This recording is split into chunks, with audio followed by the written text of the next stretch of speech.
Did you know? The government may soon be able to shut down your car. A new law requiring car manufacturers to install anti-drunk driving tech. You may not have heard about that because when reporters covered the last infrastructure bill, President Biden's biggest domestic accomplishment. Yeah.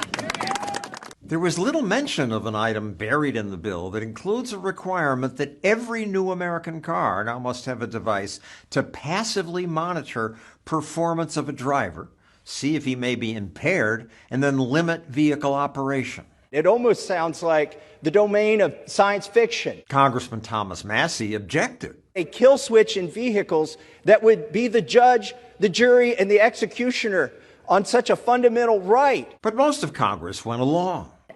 Even the regulators haven't decided how the kill switch might work. Will this have cameras inside the car?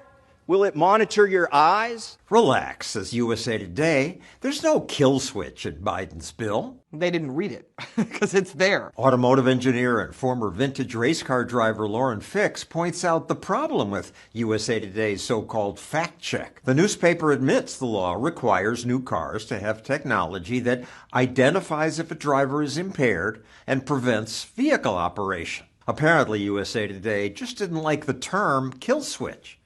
But it is a kill switch, and groups like Mothers Against Drunk Driving want that. MAD points to Europe, where drunk driving detection is already in use. If behavior doesn't improve, an emergency stop is activated.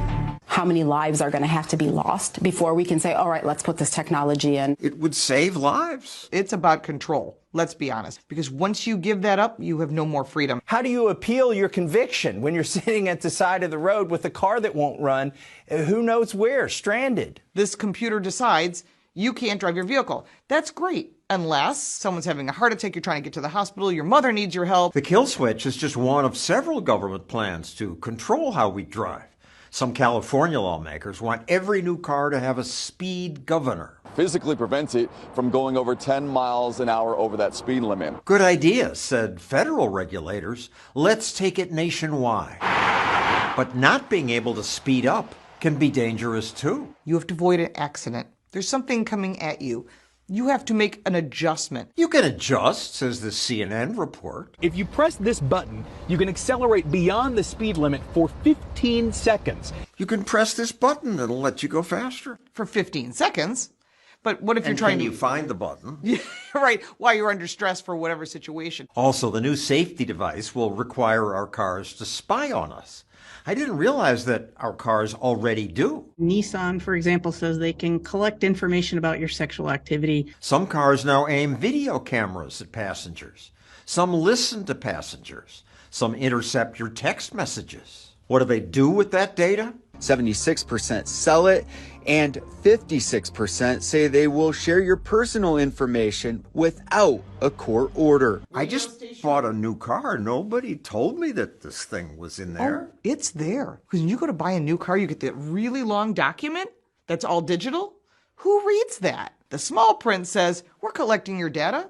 We know everything you're doing in your car, and we own it. And there's nothing you can do about it. And now the administration wants more spying to collect more money. Biden's infrastructure bill includes a plan for a tax based on how far you drive. Who would be taxed a certain amount for each mile. I think that shows a lot of promise. A mileage charge seems fair. You're paying for your damage to the road. Correct. But when your car tells the government what you do, what you eat, where you go, how long you're there, it makes it easier for politicians to control you. When you start allowing them to do this, they could say, we don't want you going to buy a firearm. We don't want you to go to that destination, so we're not going to let you start your car. The truth is, it's about control. What do you mean it's about control? They're not controlling me. Well, they can.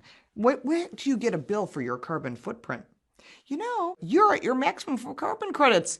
We're not going to let you drive your car today. You can take the train. You can take the electric bus. This is paranoia. Maybe. But so far, everything that I've said about these things, each step keeps coming through.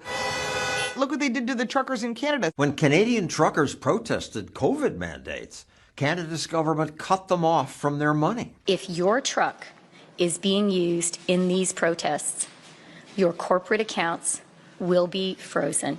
You can't get your money out of your account. They can do anything they want when they have your data. So when you think that it sounds so great that they have it for your protection, the truth is it's about control. So far, our government hasn't used its new technology to control us, but politicians have passed laws to start the process. They never reverse these rules. They just keep building on them.